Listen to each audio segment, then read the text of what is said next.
Morning లేచి ఆఫీస్కి వెళ్ళాల్సిన అవసరం లేదు, బాస్ ఉండడు, టార్గెట్స్ లేవు. కానీ ప్రతి నెల ఫస్ట్ డేట్కి 11,400 రూపీస్ డైరెక్ట్గా మీ బ్యాంక్ అకౌంట్లో క్రెడిట్ అయితే ఎలా ఉంటుంది? ఎస్, లైఫ్ టైంలో ఒక్కసారి తీసుకునే ఒక స్మార్ట్ ఫినాన్షియల్ డెసిషన్ రిటైర్మెంట్ తర్వాత మీకు సెకండ్ శాలరీ క్రియేట్ చేయగలదు.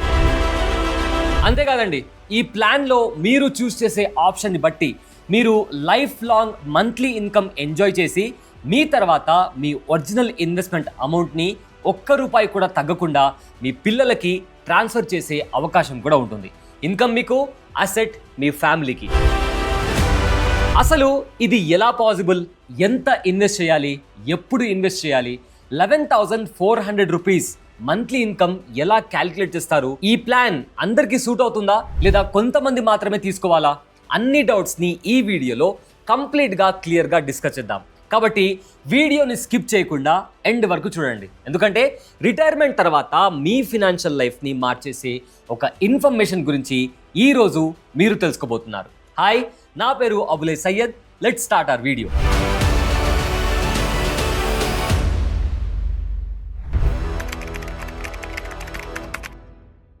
రిటైర్మెంట్ ఈ వర్డ్ వినగానే మన మైండ్లో ఒక బ్యూటిఫుల్ పిక్చర్ క్రియేట్ అవుతుంది. మార్నింగ్ లేట్గా లేవడం, బాల్కనీలో కాఫీ లేదా టీ తాగడం, న్యూస్ పేపర్ చదవడం, సాయంత్రం పూట పార్క్లో వాకింగ్కి వెళ్ళడం, స్ట్రెస్ లేకుండా పీస్ఫుల్ లైఫ్ని ఎంజాయ్ చేయడం. కానీ రియాలిటీ ఏంటో తెలుసా? మన ఇండియాలో చాలా మందికి రిటైర్మెంట్ అంటే ఫ్రీడమ్ కాదండి, ఫియర్.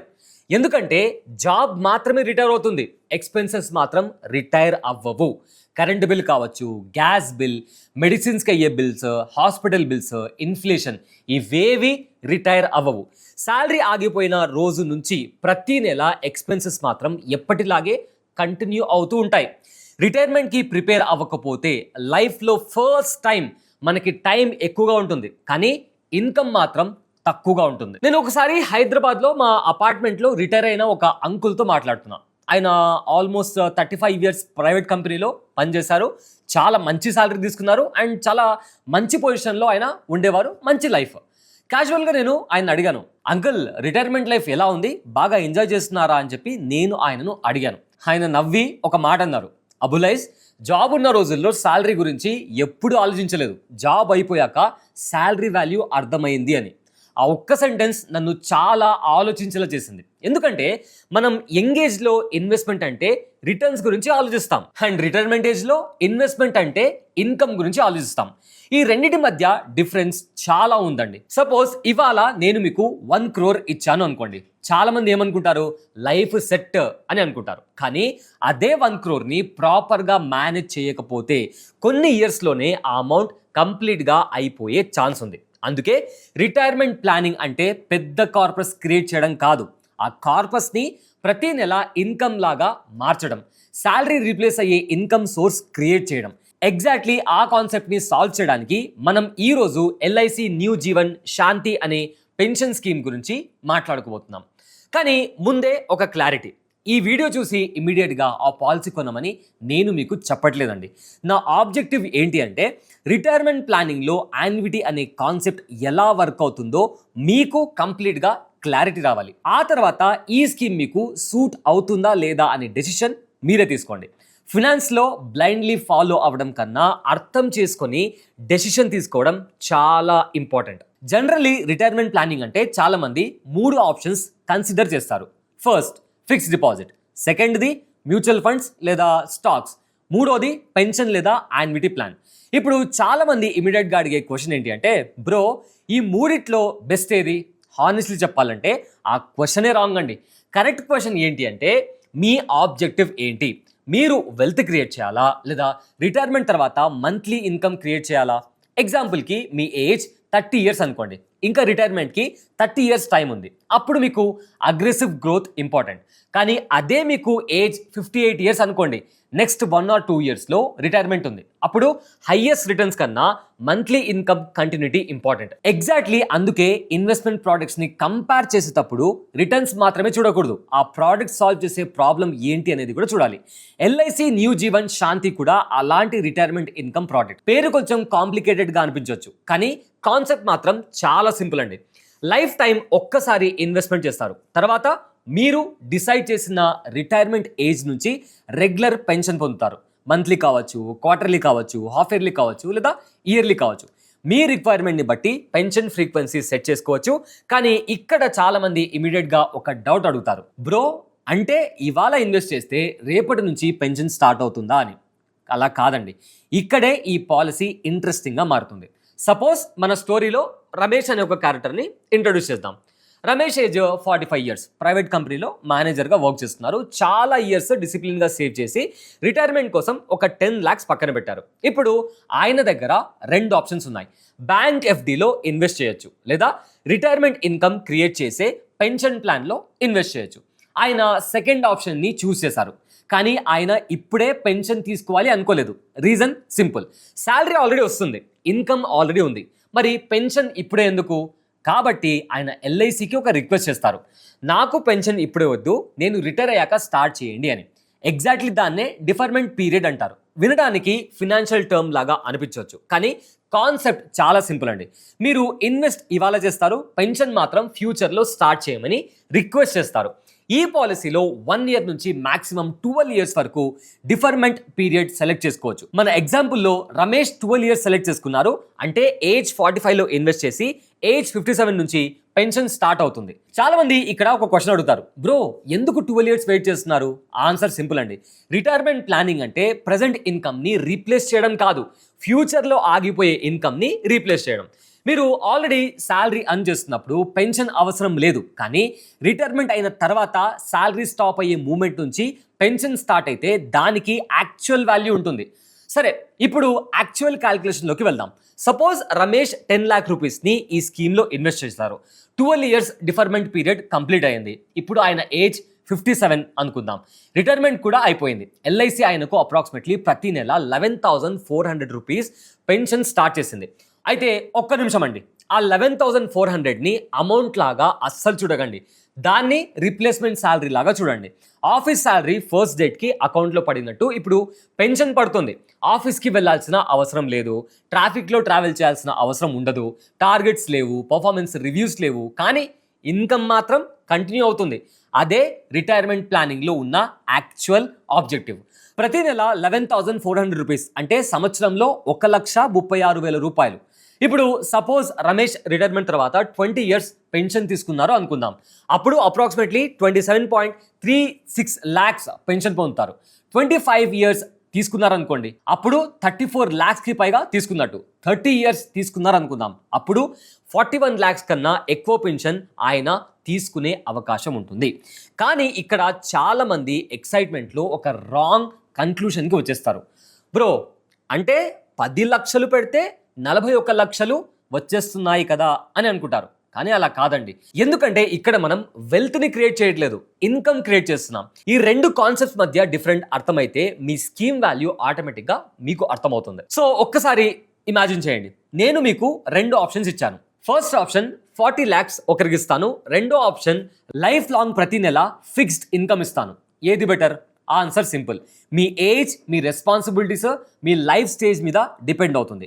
ఏజ్ 30 ఉంటే ఫస్ట్ ఆప్షన్ అట్రాక్టివ్గా అనిపించవచ్చు, కానీ ఏజ్ 60లో మంత్లీ ఎక్స్పెన్సెస్ గురించి టెన్షన్ పడుతున్న రిటైర్ అయిన వ్యక్తికి ఈ సెకండ్ ఆప్షన్ చాలా వాల్యుబుల్ అవ్వచ్చు. అందుకే ఈ పాలసీని రిటర్న్స్ పర్స్పెక్టివ్లో కాదు, క్యాష్ ఫ్లో పర్స్పెక్టివ్లో ఎవాల్యుయేట్ చేయాలి. ఎందుకంటే రిటైర్మెంట్ ప్లానింగ్లో బిగ్గెస్ట్ క్వశ్చన్ నా ఇన్వెస్ట్మెంట్ ఎంత పెరుగుతుంది అని కాదండి, నా ఇన్కమ్ ఎన్ని రోజులు కంటిన్యూ అవుతుంది అన్నది. ఈ 2 క్వశ్చన్స్ వినడానికి ఒకేలాగా అనిపించినా ఫినాన్షియల్ ప్లానింగ్లో చాలా పెద్ద డిఫరెన్స్ ఉంటుంది. ఇప్పుడు ఈ పాలసీలో ఉన్న ఇంకో ఇంట్రెస్టింగ్ ఫీచర్ గురించి మనం మాట్లాడుకుందాం. సింగిల్ లైఫ్ ఆప్షన్ పేరులోనే మీనింగ్ ఉంది. సింగిల్ లైఫ్ అంటే పెన్షన్ ఒక్క పాలసీ హోల్డర్కి మాత్రమే వస్తుంది. మన ఎగ్జాంపుల్లో రమేష్ బతికున్నంత వరకు ప్రతి నెల పెన్షన్ కంటిన్యూ అవుతుంది. మరి ఇన్ఎవిటబుల్గా ఒక స్టేజ్లో రమేష్ గారికి ఏమన్నా అయితే ఇక్కడ చాలా మంది కన్ఫ్యూజ్ అవుతారు. బ్రో అంటే మనం ఇన్వెస్ట్ చేసిన 10 లక్షలు కంపెనీ దగ్గర ఉండిపోతాయా ఏంటి అని అడుగుతారు. సో దీనికి ఆన్సర్ ఏంటంటే అది మీరు చూస్ చేసే యాన్యుటీ ఆప్షన్ మీద డిపెండ్ అవుతుంది. ఎల్ఐసి న్యూ జీవన్ శాంతిలో డిఫరెంట్ యాన్యుటీ ఆప్షన్స్ ఉంటాయి. కొన్ని ఆప్షన్స్ లో పర్చేస్ ప్రైస్ రిటర్న్స్ ఉండదు, కొన్ని ఆప్షన్స్ లో ఉంటుంది. Suppose Ramesh purchase price returns option select చేస్తారు అనుకోండి, అప్పుడు ఆయన లైఫ్ లాంగ్ పెన్షన్ ఎంజాయ్ చేస్తారు. సో ఆయన చనిపోయిన తర్వాత ఒరిజినల్ ఇన్వెస్ట్ చేసిన పర్చేస్ ప్రైస్ నామినీకి రిటర్న్ అయ్యే అవకాశం ఉంటుంది. సింపుల్ గా చెప్పాలంటే రిటైర్మెంట్ లో ఇన్కమ్ ఎంజాయ్ చేస్తారు, తర్వాత ఇన్వెస్ట్మెంట్ ఫ్యామిలీకి వెళ్ళడం అనే కాన్సెప్ట్. కానీ ఇది ఆటోమేటిక్ గా అన్ని ఆప్షన్స్ లో ఉండదు. పాలసీ కొనే ముందు ప్రపోజల్ ఫామ్ లో ఆప్షన్స్ సెలెక్ట్ చేసుకునేటప్పుడు కంప్లీట్ గా అర్థం చేసుకొని డెసిషన్ తీసుకోవాలి. ఇప్పుడు జాయింట్ లైఫ్ ఆప్షన్ గురించి మాట్లాడుకుందాం. పర్సనల్లీ ఈ ఫీచర్ నాకు చాలా ప్రాక్టికల్ గా అనిపించింది. ఇమాజిన్ చేయండి, రమేష్ తన వైఫ్ లక్ష్మి గారు ఇద్దరు రిటైర్మెంట్ లైఫ్ ఎంజాయ్ చేస్తున్నారు. ప్రతి నెల పెన్షన్ అకౌంట్ లో పడుతుంది. ఒక అన్ఫార్చునేట్ సిచ్యువేషన్ లో రమేష్ గారు చనిపోయారు అనుకోండి. చాలా మంది ఫస్ట్ ఆలోచించేది ఏంటి అంటే, ఇప్పుడు పెన్షన్ ఆగిపోతుందా? అయితే జాయింట్ లైఫ్ ఆప్షన్లో సెలెక్టెడ్ యాన్యుటీ ఆప్షన్ ప్రకారం సర్వైవింగ్ స్పౌస్కి పెన్షన్ కంటిన్యూ అయ్యే ఫెసిలిటీ ఉంటుంది. అంటే హస్బెండ్ లేరు కాబట్టి ఇన్కమ్ కూడా స్టాప్ అవ్వదండి. లక్ష్మి గారికి మంత్లీ పెన్షన్ కంటిన్యూ అవ్వచ్చు. తర్వాత వైఫ్ కూడా లేరు అనుకోండి, నామినీకి ప్రిన్సిపల్ అమౌంట్ రిటర్న్ అయ్యే అవకాశం ఉంటుంది. కాబట్టి రిటైర్మెంట్ ప్లానింగ్ ఇద్దరు కలిసి చేస్తున్న మ్యారీడ్ కపుల్ కి జాయింట్ లైఫ్ ఆప్షన్ చాలా యూస్ఫుల్ గా ఉండొచ్చు. కానీ అన్మ్యారీడ్ పర్సన్ కి లేదా తన రిటైర్మెంట్ ఇన్కమ్ మీద మాత్రమే ఫోకస్ ఉన్న వాళ్ళకి సింగిల్ లైఫ్ ఆప్షన్ బెటర్ గా సూట్ అవ్వచ్చు. సో ఇక్కడ నా సజెషన్ ఏంటి అంటే, ఇంటర్నెట్ కామెంట్స్ చూసి సింగిల్ బెటరా లేదా జాయింట్ బెటరా అని డిసైడ్ అవ్వకండి. మీ ఫ్యామిలీ స్ట్రక్చర్, మీ రెస్పాన్సిబిలిటీస్, మీ రిటైర్మెంట్ ఆబ్జెక్టివ్ బట్టి ఆప్షన్ సెలెక్ట్ చేసుకోండి. ఇప్పుడు చాలా మంది అడిగే నెక్స్ట్ డౌట్ ఏంటి అంటే, బ్రో మీరు 10 lakhs ఎగ్జాంపుల్ చెప్పారు కదా, నా దగ్గర 5 lakhs మాత్రమే ఉన్నాయి, మరి అప్పుడేం చేయాలి? కాన్సెప్ట్ మాత్రం సేమ్, కానీ ఇన్వెస్ట్మెంట్ అమౌంట్ తక్కువ ఉంటే పెన్షన్ ప్రపోర్షనాలిటీ తగ్గుతుంది. అదే 20 lakhs ఇన్వెస్ట్ చేస్తే పెన్షన్ అమౌంట్ ఇంక్రీజ్ అవుతుంది. అంటే బేసిక్గా ప్రిన్సిపల్ ఒకటే, ఎంత ఎక్కువ పర్చేస్ ప్రైస్ ఉంటే అంత ఎక్కువ యాన్యుటీ. కాబట్టి రిటైర్మెంట్ ప్లానింగ్లో ఫస్ట్ క్యాల్కులేట్ చేయాల్సింది ఇన్వెస్ట్మెంట్ అమౌంట్ కాదండి. రిటైర్మెంట్ తర్వాత మీకు ప్రతి నెల ఎంత ఇన్కమ్ కావాలో అది ఇంపార్టెంట్. మీకు 20,000 మంత్లీ కావాలా, 40,000 కావాలా, 60,000 కావాలా, ఆ టార్గెట్ని డిసైడ్ చేసిన తర్వాత దానికి తగ్గట్టు కార్పస్ని ఎస్టిమేట్ చేయాలి. కానీ ఇక్కడ చాలా మంది చేసే ఒక డేంజరస్ మిస్టేక్ ఏంటి అంటే, రిటైర్మెంట్ కోసం సేవ్ చేసిన మొత్తం అమౌంట్ని ఒకేసారి యాన్యుటీలో ఇన్వెస్ట్ చేస్తారు. పర్సనల్లీ నేను ఆ అప్రోచ్ని రికమెండ్ చేయనండి. ఎందుకంటే రిటైర్మెంట్ ప్లానింగ్ అంటే ఒక ప్రోడక్ట్ కాదు, అది ఒక పోర్ట్ఫోలియో. ఒక పార్ట్ రెగ్యులర్ ఇన్కమ్ కోసం యాన్యుటీలో ఉండొచ్చు, ఒక పార్ట్ ఎమర్జెన్సీ ఫండ్గా లిక్విడ్ అసెట్లో ఉండాలి, ఒక పార్ట్ ఏమో ఇన్ఫ్లేషన్ని బీట్ చేయడానికి గ్రోత్ అసెట్స్లో ఉండొచ్చు. ఇలా డైవర్సిఫికేషన్ ఉంటే రిటైర్మెంట్ కంఫర్టబుల్గా ఉంటుంది. అండ్ ఆల్సో ఇక్కడ ఇంకో ఇంపార్టెంట్ పాయింట్ ఏంటి అంటే, ట్యాక్స్ గురించి కూడా ఒక క్లారిటీ ఉండాలి. చాలా మంది గవర్నమెంట్ బ్యాక్డ్ ప్రోడక్ట్ అంటే ట్యాక్స్ ఉండదు అని అనుకుంటారు. కానీ pension generally applicable tax rules ప్రకారం ట్యాక్సిబుల్ ఇన్కమ్ గా కన్సిడర్ అయ్యే అవకాశం ఉంటుంది. కాబట్టి రిటైర్మెంట్ ప్లానింగ్ చేసేటప్పుడు ఆఫ్టర్ ట్యాక్స్ ఇన్కమ్ ఎంత మిగులుతుందో కూడా క్యాలిక్యులేట్ చేయాలండి. ఫైనల్ గా ఒక క్వశ్చన్, ఎఫ్డి బెటరా, మ్యూచువల్ ఫండ్స్ బెటరా, ఎల్ఐసి బెటరా? నా ఆన్సర్ చాలా సింపుల్ అండి, కంపారిజన్ చేయడమే రాంగ్. ఎఫ్డి సేఫ్టీ కోసం, మ్యూచువల్ ఫండ్స్ వెల్త్ క్రియేషన్ కోసం, అండ్ యాన్యుటీ రిటైర్మెంట్ ఇన్కమ్ కోసం. స్మార్ట్ రిటైర్మెంట్ ప్లానింగ్లో ఈ మూడిటికి ప్లేస్ ఉంది. సిచ్యువేషన్ని బట్టి కరెక్ట్ ప్రోడక్ట్ని యూజ్ చేయాలి. సో ఫ్రెండ్స్, రిటైర్మెంట్ ప్లానింగ్ అంటే హైయెస్ట్ రిటర్న్ రేస్ కాదండి.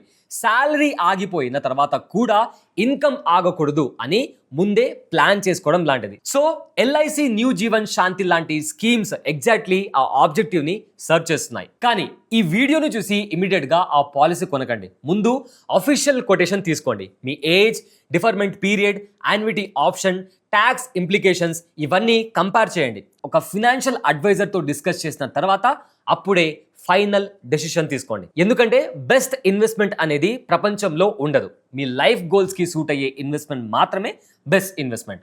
వీడియో యూస్ఫుల్ అనిపిస్తే లైక్ చేయండి. రిటైర్మెంట్ ప్లానింగ్ గురించి ఆలోచిస్తున్న మీ ఫ్రెండ్స్ అండ్ ఫ్యామిలీ మెంబర్స్తో ఈ వీడియోని ఖచ్చితంగా షేర్ చేయండి. ఇలాంటి ప్రాక్టికల్ ఫినాన్స్ కాంటెంట్ కోసం ఇప్పుడే మన బాస్ వాళ్ళ ఛానల్ని తప్పకుండా సబ్స్క్రైబ్ చేసుకోండి. ఇంకో ఇంట్రెస్టింగ్ టాపిక్తో మళ్ళీ కలుద్దాం. This is Abulai Syed. Thanks for watching. Brand partnerships and advertising enquiries కోసం brand@bosswala.com కి ఈమెయిల్ చేయండి లేదా 9108014192 కి వాట్సాప్ చేయండి. Bosswala. Be the boss.